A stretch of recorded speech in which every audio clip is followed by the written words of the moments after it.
deliberately hidden, deliberately erased from the memories of the continent of Africa.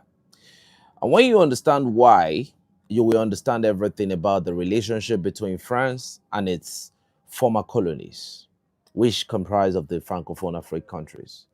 You will understand why certain kind of leaders are elevated in Ivory Coast and why certain kind of leaders are eliminated as far as Ivory Coast and generally Africa is concerned. The man we are discussing today in Ivory Coast is no other person than a man called Victor Bakaboda.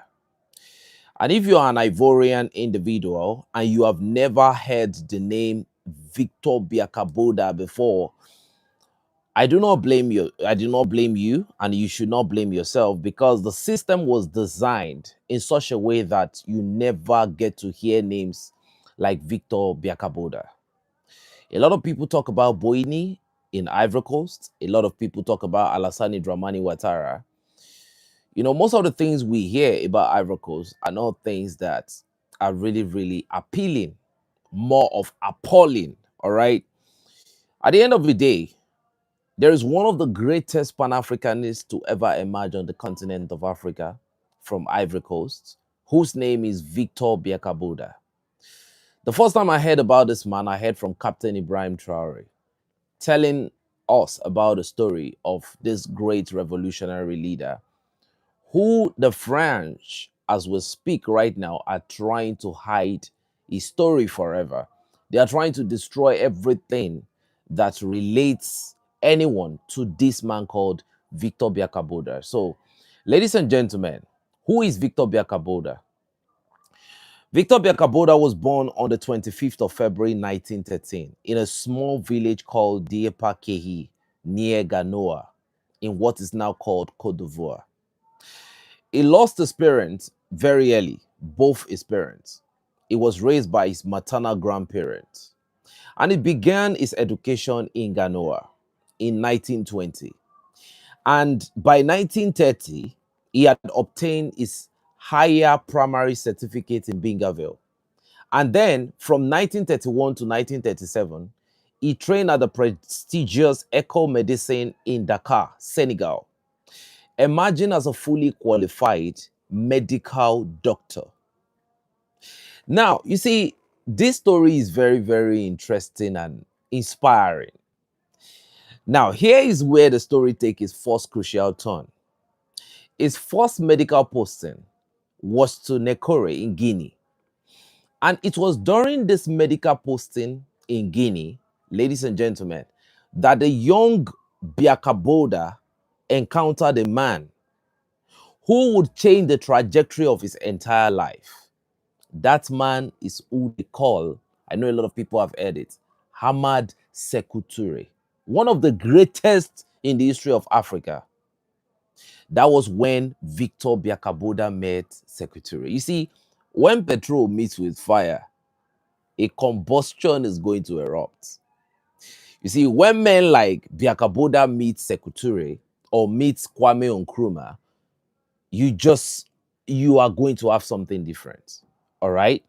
Now, at the time, Sekou Touré was leading Guinea section of the Rassemblement Democratic Africain, right? The RDA, the largest anti-colonial movement in all of French West Africa at the time. Sekou Touré saw something in Victor Bakaboda. Now, he has not adopted the name Victor at the time. All right. So when Sekou Touré saw something in Victor Bakaboda, who was a young doctor at the time, what did Sekou Touré see?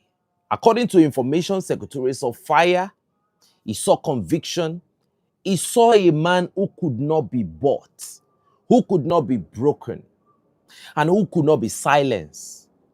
Ladies and gentlemen, Victor Bakaboda did not just join the RDA, he was admitted to the steering committee of the RDA in Guinea. And at every rally, at every meeting, at every gathering, he attacked colonialism with clarity and ferocity that began to make French administrators at the time very, very nervous. Now, think about the network that was forming. You have Secretary of Guinea, who later told Charles de Gaulle to leave in 1958. And it took Guinea to their independence at the time. You have Kwame Nkrumah at the time in the Gold Coast, now today called Ghana. So they were organizing Pan-African Conference in Manchester in 1945, developing the ideology that will eventually liberate the continent of Africa. And right in the middle of that, that revolutionary network that was forming, you now have an Ivorian man who was so ferocious. He was a no-nonsense Pan-Africanist, Victor Bakaboda. Very intelligent, highly qualified in every measure you want to put him through. Now, the Pan-African movement at the time was not a collection of isolated nationalists. It was a coordinated continent-wide network. Nkrumah provided the ideologic framework. According to Nkrumah, he said, "Seek ye first the political kingdom, and every other thing will be added unto you." Secretary provided the organizational muscle in West Africa, and Victor Bakaboda became the sharp edge of the movement in Cote d'Ivoire at the time. In 1947, Bakaboda returned to Cote d'Ivoire, and he found the RDA wing in Cote d'Ivoire.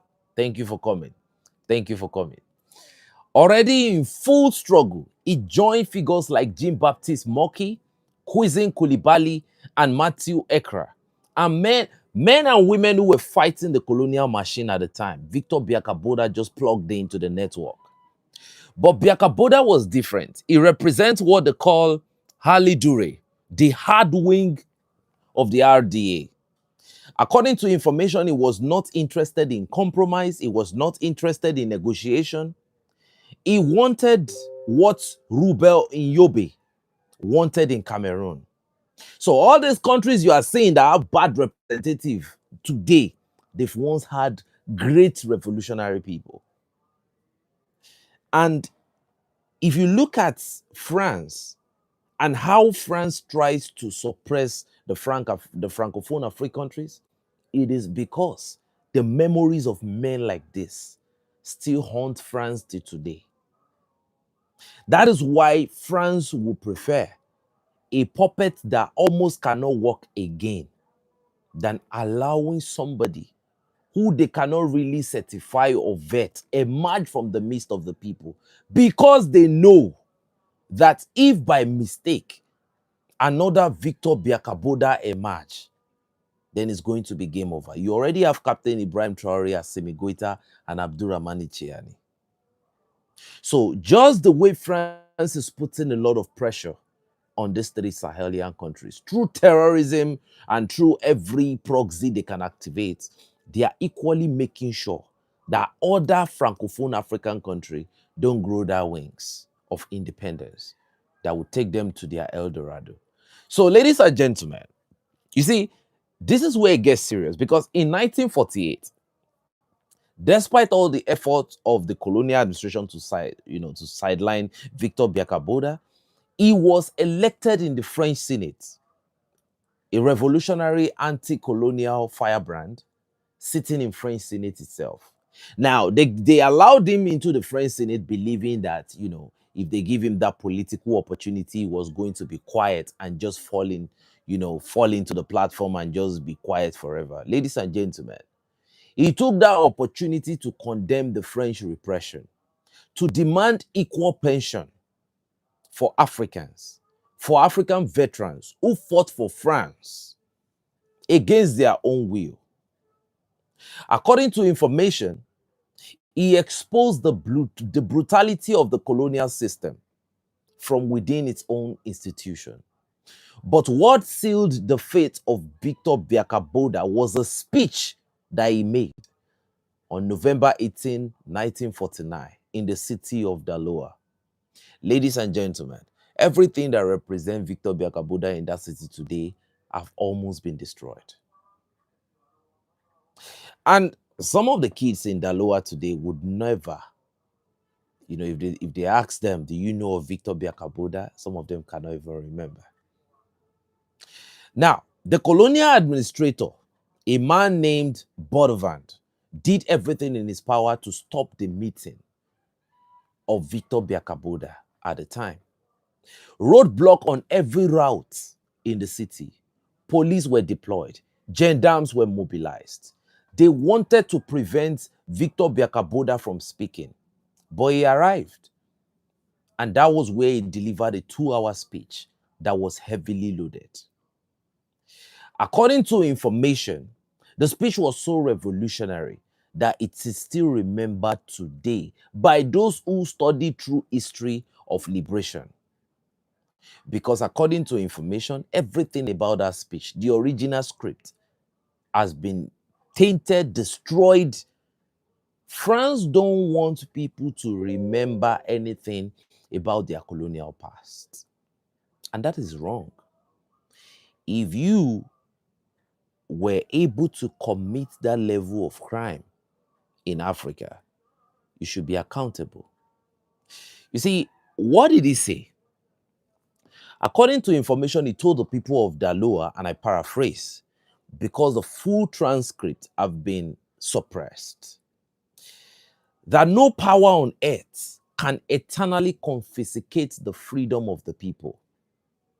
He said, a people, he told them, that Côte d'Ivoire will soon be liberated from colonial domination. He called on the people to rise as one. He made clear that he would never accept a fake independence for Côte d'Ivoire, that he would never accept pseudo-independence for Côte d'Ivoire, the kind that leaves the colonial masters still controlling the economy, the currency, the military, and the leadership. The French administration understood the immediate threats. This was not a man who could be co-opted. No, they recognized at once. This was not a man who could be bought, because even though they gave him position in the French Senate, he never ever took that opportunity to kind of step back. It was confrontational. It was resilient. It stood on business at all time for Ivory Coast at the time and for Africa liberation at the time. Now, this was a man who, if allowed to live, would become the Kwame Nkrumah of Ivory Coast and the Sékou Touré of Ivory Coast. So, ladies and gentlemen, the machinery for the elimination of Victor Bakaboda after the speech was set in place. And I want you to remember something. What France used to eliminate Victor Bakaboda was a friend that he knew. Thomas Sankara, it was a friend that he knew. Blaise Compaoré, what was the name of this Congolese president? Lumumba, it was someone close to him. So it is always someone close. And I will explain to you how from that time, Ivory Coast have been instrumental towards the destruction of the sovereignty of so many African countries. And a lot of people have been seeing Emmanuel Macron travel to Syria. And a lot of people don't even understand that Syrians have been destroying Africa for a very, very long time. Syria has been very, very active in destruction and elimination of a lot of Pan-African leaders across the continent of Africa. So if somebody is over there taking care of business with these guys, you should just step out of the line. Don't get involved. Let them do what they have to do, right? Now, the contest was already bloody because throughout 1949, the colonial governor called Laurent Pichot had been sent to Abidjan with one mission: crush the RDA. In February 1949, 8 leaders of the RDA were arrested without trial and thrown in prison of Grand Bassam. Now, on December 24, 1949, their wives and sisters marched on that prison, demanding their release, and they were met with brutal repression. Then came January 21, 1950, the Buffy massacre. French forces opened fire on RDA demonstrators. Many were killed. 200 militants were arrested. The atmosphere was already at a boiling point because they were demanding the release of their leaders. And it was into this furnace that Victor Bakaboda arrived. Just days later, he was touring that same region. His car broke down a few kilometers from Boufflé. He decided to spend the night in town. A man named Almani Al-Diaby offered to allow him to come and reside in his abode. That night, the night of January 27 to 28, 1950, Victor Bakaboda was kidnapped from that house. Now, here the part of the story that a lot of people will not inform you, even in their historical write-up. He was kidnapped by Syrian auxiliary mercenaries. That's what they call it, all right? Working for French colonial army at the time. He was tortured with bayonets and clubs, and then he was executed. Days later, his body was found in the bush, hanging from a tree, beheaded. That's why when you look at the thumbnail on this video, you will see the real picture. All the picture you see online and everywhere is black and white. I'm giving you the colored picture of Victor Bakaboda for those Ivorians that no longer remember the name of these individuals. These are the story of these revolutionary individuals. I'm covering this story not because it's something that people will search for. People are not supposed to search for this type of name. I'm sure that 50% of the people hearing me now probably must have not heard about the name Victor Bakaboda before, even though you are Ivorian. And it is because it is not something that is meant to be searched, and that is why I'm talking about it. These are our heroes. Even though they are trying to hide their history and tell you the story of Charles de Gaulle, who was a war criminal, we should talk about men like this. So, his body was found, right? But his body was never returned to his family. Never. The body of Patrice Lumumba was not returned to his family. His family never saw his remains. That is to tell you what they must have done to that body. If you are arguing for France today in 2026,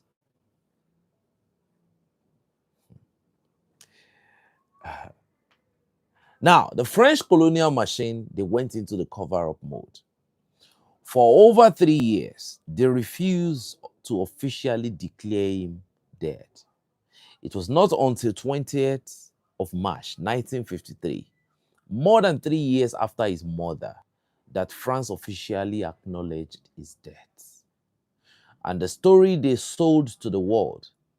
Time magazine reported in July 1951 that the most popular belief among French politicians was that, I quote, the senator has been eaten by his constituents.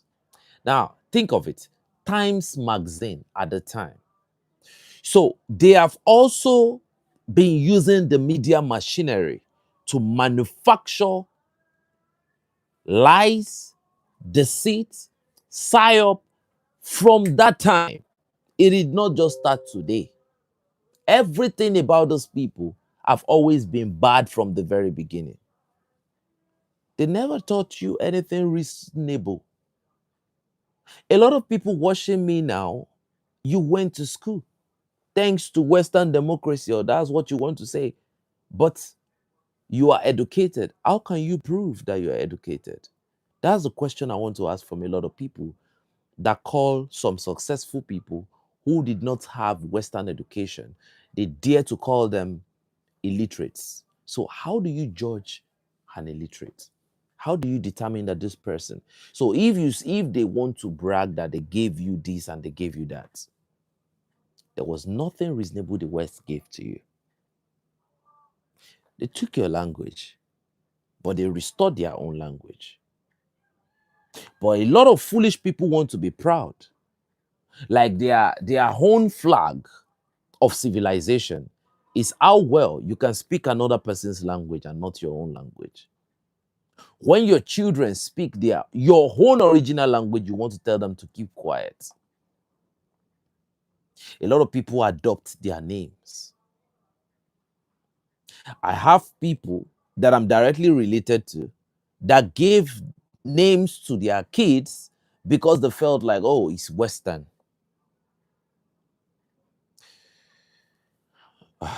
Man. So their media have been manufacturing terrible things since then. They said his constituents hate him. That is to tell you that even at that time, they were not confident enough to tell the world that this was what happened to his body. Imagine what they would have done to him. They were so scared of Lumumba to the point that they dissolved his body. You know, they have never been able to produce people that are as intelligent as this man. Africans are intelligent. But first of all, before the intellectuals in Africa can emerge with an enormous level of productivity that will thrive, Africa needs political independence. There are a lot of talented people out there that can manufacture any type of capability, even with Africa, with limited resources. But what you hear is that the government has never, ever, in any capacity, give them any sort of recognition or fund what they are trying to do. Now you have that going on in Burkina Faso. You know why? Because they have political independence. And it is because of the political independence that they have that you have France that continue to visit a lot of terrorist nations led by a terrorist like Al Jolani. We must not look, let's not go into this epistemic battle because certain people shake hands with a terrorist who is Al Shara. We should not call him a normal human being. He is an ISIS leader. That is who he is. Epistemic warfare is when France now shake hands with him when he travels to Washington because he has now been accepted. You now forget your own frame of mind. You isolate it and he has now shaken hands with certain people. They have been able to give him some level of recognition. You now call him human. He is still the same terrorist. So when Emmanuel Macron traveled to Syria, he traveled to meet the head of Al-Qaeda, to meet the head of an ISIS affiliate. We've forgotten his picture. I don't know where people are right now. A man who snapped picture with two heads, right, severed, and the same dirty hand. Some president have enough confidence to shake their hands, and suddenly everybody wants to now accept that these men are now proper human beings that should be accepted in any sane society. No, they should not. No, they should not. And this is the problem. We must shape our own narrative. We must decide who is sane and who is insane. It is not when maybe a European person pick up an insane entity and they polish him. Now you want to call him insane because no. It should not go that way. So now, ladies and gentlemen, after everything happened, all right, they tried to destroy everything about him. A sitting French senator, an elected official, a medical doctor, a revolutionary leader, murdered by colonial forces. And the official narrative was that Africans hate his body. That is their official narrative, that Africans hate his body. This is the level of contempt. This is the level of racism. This is what they want the world to believe, that Africans are just bad people. And to this day, even in their movies, they try to ship this narrative. I don't watch movies again. No Netflix. No, I don't watch movie. I can't count the last time I watched movie. I'm talking about years, not months. I don't even watch African movies. You know why? Because most of the people that produce these movies, they get funding from certain organization to shape the movie in a certain way, to form a certain idea in the mind of people. Just the way they are funding the religious cleric to mentally disorganize Africans in a certain way, they also fund the people in the music industry, in the movie industry, and the music industry. How many of you Africans can boast of what some of your musicians say when they sing? If you listen to the lyrics, does it even make sense? Some of the most popular ones among them, does it make sense? So they now try to erase the history of this type of leaders so that the Ivorians will never be able to look back and be like, who are we truly and how are we moving? Now, the question we must ask is, why did France need Victor Bakaboda dead? And why, 76 years later, does France still work to ensure that men like Victor Bakaboda never emerge from Ivory Coast again? I'm telling you, just the way they fear Burkina Faso, they fear Ivory Coast. So they prefer a rotten Ivory Coast more than an independent Ivory Coast. So your movie industry, your music industry, everything about today is being funded, is being shaped to make sure. And there are certain history about people that is being erased just so that the consciousness of those people will never be activated. And this is what France is still doing in Ivory Coast today. Now, people tell you more about the negative side of Ivory Coast. They don't want to tell you about the positive side because there is a thing about saying positive things about people. It rubs off of them. It makes people start asking questions. That is why they would rather help you push up the algorithm. They will rather activate the algorithm to push up the negative information about Ivory Coast. They will never want you to say the positive things. And there is a reason why they will prefer terrible leaders emerging after terrible leaders. There is a reason why they will want certain leaders to remain for as long as they can still move a finger. It is because the ghost of men like Victor Bakaboda of Ivory Coast, let me make that clear, still haunts the French till tomorrow. And when they look at those young Ivorian boys, those young kids, they don't know which of them will grow up to become something like that. So that is why the policies, everything to continue to enslave the mind of those people is still in place today. Now, Victor Bakaboda represented genuine independence for Ivory Coast. Victor Bakaboda, you see, if he had lived, Ivory Coast might have gone the way Guinea under Sekou Touré had gone. Ivory Coast might even become more better than it is today. It's one of the best countries, but it would have even become even better.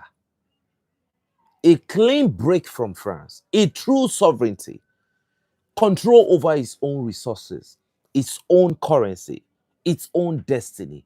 But France could not allow Ivory Coast, which was the economic jewel of French West Africa at the time, right? The coffee, the cocoa, the resources of Ivory Coast. France was not going to let that go. So they eliminated the revolutionary leaders of Ivory Coast. Victor Bakaboda was one of them, if not the most significant among them. You have several names. You have Steve Biko. Ivory Coast have had was some of the best history in Africa.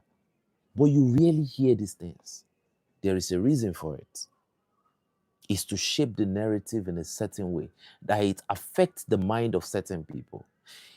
You see, there is a way your country is so much covered with corruption that young people will start believing that corruption might end up being the only way to prosper in life. It is going on across Africa as we speak. Some people will be like, you have to fall in line with certain people for you to earn certain position. This is the identity they want you to have. Why they condemn you as a country internationally. They call your government corrupt. They call the people corrupt. They mock your president.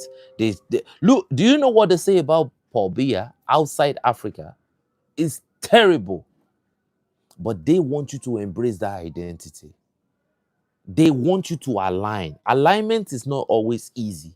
You bend things, you twist and turn it, you destroy the shape to make it align.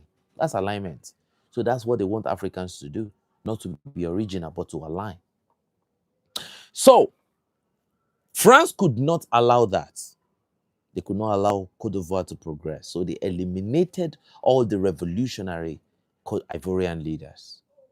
And they elevated the compromisers, the people that ensured that these leaders were killed, that were equally Ivorians. And the principal compromiser at the time was the man they called Félix Houphouët-Boigny. That's his name, Félix Boigny. That was the principal compromiser. Now think about this. When Bakaboda was organizing and mobilizing and ultimately dying for true independence, where was Houphouët-Boigny at the time? The record shows that Boigny, the president of the RDA, did not share the vision of Victor Bakaboda of genuine sovereignty. And after Bakaboda was murdered by the French, Boigny steered the RDA towards accommodating the French. Now, the independence that came in 1960, as scholars will call it, it was a pseudo-independence for Ivory Coast, with French troops stationed in Ivory Coast till this day, French control over the CFA Franc, the currency of Ivory Coast to this day, French corporations maintaining their grip on the Ivorian economy. They control the price of whatsoever they want to do in Ivory Coast. Now, Houphouët-Boigny was later even, the one that helped France to organize a coup against Kwame Nkrumah in Ghana in 1966. So, they will destroy a certain nation and use that nation to attack another nation. So, for Kwame Nkrumah to be couped in Ghana, they had to use the help of the traitor that they used in Ivory Coast, who was Boigny. So I'm bringing out this story so that people don't look at the Ivorians a certain way. Every Ivorian is not bad. There are several good Ivorians. I have spoken to Ivorians personally. These guys are good people. We have Ivorians living with us here in Nigeria. These are peaceful people that go about their business, right? But there is a reason why certain nations, certain operatives that hide in the shadow want to project the image of certain people a certain way so that you just avoid them. Now, there is a power in avoiding people for the enemy to the advantage of the enemy. When you don't want to say good things about certain people, you leave the enemies to shape the narrative of those people. You leave the enemies to kind of actualize their goal when it comes to those people. So the story of Ivory Coast must be told in a positive light. Yes, the governance is terrible as we speak. Every Ivorian that is honest enough knows that the government of Alassane Ouattara, some might say is good. And some might say the decisions are bad. But then, ladies and gentlemen, this is the system that assassinated Unyobe in Cameroon. The same help that they got from Boigny to coup Kwame Nkrumah, that same system, with the help of Boigny, was used to assassinate Unyobe, the man called Ruben Unyobe in Cameroon in 1958. Now, Felix Roland was poisoned by French intelligence in Geneva in 1960. Victor Bakaboda tortured and beheaded in Boufflé in 1950. The true Pan-Africaners, the genuine revolutionaries, everybody know how the Congolese Patrice Lumumba was murdered, right? The ones who did not compromise. Thank you so much, family, for the donation. Thank you so much. They were eliminated, and in their place, they were replaced by compliant leaders who would prefer to maintain the neo-colonial architecture. Now, why is France so determined to hide the history of Bakaboda from the Ivorian people? Because if young Ivorians today knew about Victor Bakaboda, if they knew that the son of their soil, a medical doctor, a senator, a pride of the nation, that had the courage to stand up and tell the imperialists no at the time, that he wanted true sovereignty for his people and paid with his life, they would ask a very dangerous question. What kind of independence did we actually get from France? So they will look at the CFA Franc that is still printed in Paris, still controlled by the French treasury. They will look at the French military bases in their country, which are still there until recently, that sat on Ivorian soil. They will look at French cooperation that dominate the economy, and they will say, Victor Bakaboda died for something. And that thing he died for was not to have the same people who kill him dominate our economy and dominate our land. And ladies and gentlemen, this is exactly the question that France cannot afford to have Ivorians ask from them. Because the question unravels the entire Franc-Afrique system.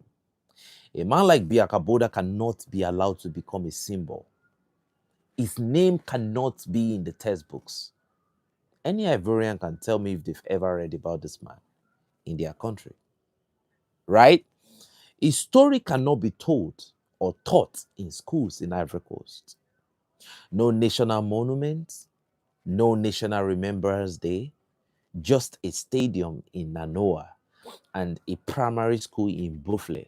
And even those gestures, they barely register against the scale of what was done to him and to what was taken away from Ivory Coast at the time.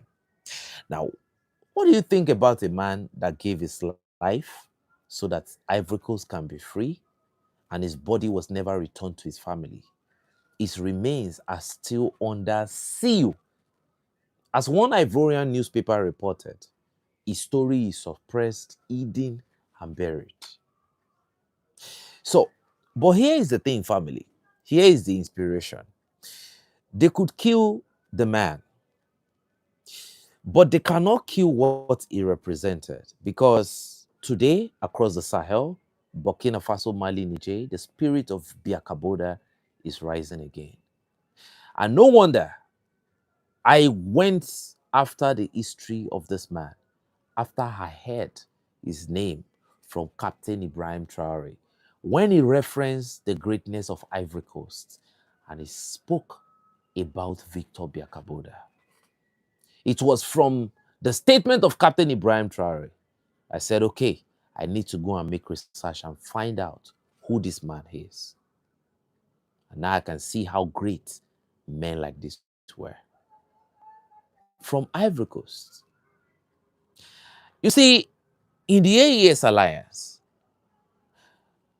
telling France that their military is no longer welcome, all right, demanding genuine sovereignty for control of their resources, They demanded that the CFA Franc should end. You see the spirit of Victor Bakaboda emerging again, all right? Young Africans are beginning to dig into their history with the help of some of these revolutionary leaders, because they make certain statements that just make you go back to history and ask certain questions. Decolonizing the mind of Africa is not going to be easy because they were colonized for so many years. A lot of people don't even understand why they are where and what makes them stay in a certain situation. Even if your country is richer than some European countries, their citizens have certain rights, they live in a certain way, they have certain privilege, but your nation that is richer than them, right? You are struggling to even survive the day. And you don't think that you need to ask questions.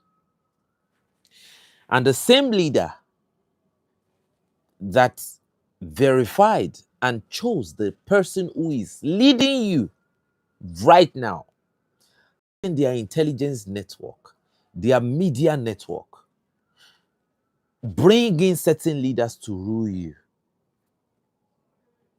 They will come back and tell you that that leader is not too good. And you will think that the same people that brought that leaders in are the messiahs that are coming to save you. And you don't know that this is a systematic, tiki-taka between the imperialists and the neo-colonialists, who are some of your leaders that are working hand in hand. They know that the imperialists are going to say certain things about their reputation. They know because the imperialists will tell them, we are going to say these things about you. It's part of the game. It's part of the process. That is why you will hear some dirty things from people when they say that politics is a game. So you are playing games with the life of how many millions of people? So this is why Africans need to question a lot of things. And when next you are about to make certain decision that will decide the destiny of not just you, but your children, children, you have to think twice. Now, Victor Bakaboda was 37-year old when they murdered him. 37, and in those 37 years, he became a medical doctor, he became a senator, he was a revolutionary, he was a Pan-Africanist, and he was martyred. He walked the path from traditional healer to Pan-African warrior. He stood shoulder to shoulder, ideologically and politically, with giants like Sekou Touré, Kwame Nkrumah, and the rest of them. And he refused to bow his head to the imperialists. France cannot hide the history. France can burn the books. France can keep the body. But France cannot kill the truth forever. And that truth, ladies and gentlemen, is why they have been kicked out of Burkina Faso, Mali, and Niger. So for those who continue to ask that, okay, why did Burkina Faso, Mali, and Niger, why did they kick out France? If we continue to dig out the atrocities, I don't know if there's a more terrible statement or word or adjective I can use to qualify what France have done to Africa. I'm talking about Africa. I'm not talking about the people that call themselves Maghrebs or call themselves Arabs. I'm talking about Africa. You would know that these are not people you should even have a million miles away from you. This is how far they need to be to you. So, and you have some of your musicians, they will tell you they want to go and enjoy life in Paris. They want to go and enjoy life in Washington. They want to go and do this and this. Some of your most influential musicians, they carry the imperialist message. So when they tell a young guy that is coming up that, oh, you want to go and enjoy it, they are saying it and you are listening to the song. They always mention Paris, but they don't mention your cities. They don't mention your cities. They don't build that thing about you that makes you feel the presence of your environment. They always tell you about London. They tell you about Miami. They tell you about Paris. They tell you about Switzerland. So these things originally, it takes your mind away from everything about your country. Now you start seeing your country as evil. So there is a multi-link of complicity from different angles. And I just said that this morning, this is not the time to talk about the trend. This is not the time to talk about the story that people are searching for. All right. This is the time to talk about something that's, according to the colonial construct, a young African man or woman or kid is not supposed to search for. And that name, ladies and gentlemen, is Victor Bakaboda from Ivory Coast. Some of the greatest people in Africa, they have emerged from that nation called Ivory Coast. And that is why I'm coming out to say that regardless of what is going on currently in Ivory Coast, you have a man that have already done a constitutional coup d'etat to rule Ivory Coast for as long as he wants, even though the people are saying something different, you know, and he continues to bring in traitors. And after he did the constitutional coup d'etat, did you see any uprising from anywhere? Because this man is being backed by the same people that murdered, you know, Victor Bakaboda. So this is the dark side of geopolitics that I want you to understand. And if you are an Ivorian that you are watching me, you need to be proud of yourself once more that you are the product of men like Victor Bakaboda. So, ladies and gentlemen, it's at this point I want to bid you a farewell. And to everyone that donated to the live stream, I really want to say thank you. We are going to come back today with some of the breaking news and what is currently going on. Because Mali has just bought a new model. You know, they said it's the latest model of the Baraktia Akinci drone to improve their operational capability. And I think we need to talk about it.